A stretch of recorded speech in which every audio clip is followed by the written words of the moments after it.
At the start of the race, it was very tight at the front, and Stefan Richelme held down the lead, but he wasn't to keep it for very long at all. There you're looking forward from Bernd Schneider, who put some great moves in to go past the Ferrari into 4th place on the opening lap. 18 cars, nose to tail.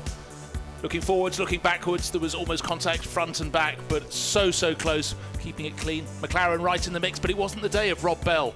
John Watson losing ground today in the McLaren. Yes, both McLaren seemed to struggle, where yesterday, when certainly the 55 car had a lot of damage to the bodywork, it was competitively driven by Rob Bell and Kevin Estre, but not so here today. There we saw the Porsche early on getting knocked sideways, contact with the Bentley 83 and the car that went on to win the Gentleman's Trophy.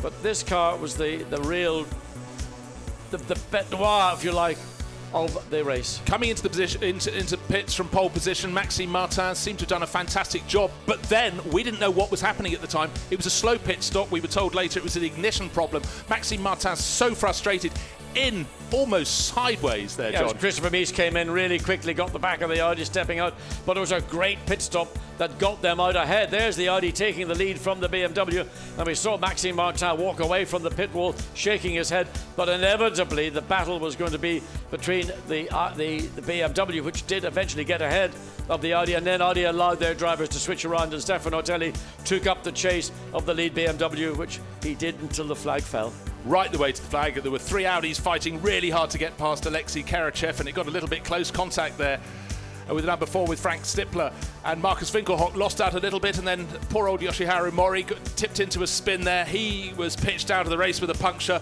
but what was important, there was no change at the front, because that allowed Ortelli to get right onto the tail as Winkelhock was mired in the traffic to chase after Dirk Muller. Muller's BMW lost 7 seconds or so around the pit stops. He made his way back to the front, but then the battling down the order was just fierce and furious. This is a great circuit for it, John. It's a good racetrack. It's a great circuit for this level of racing, and GT3 Racing Blancpain Sprint Series really has been fantastic. We were looking to see if there was a place where Ortelli could find a way past Dirk Muller, but he certainly couldn't. That was the finish, 1/3 of a second. An outbreak of euphoria. BMW Sports Trophy, Team Brazil, hats off to you, gentlemen, on your first win.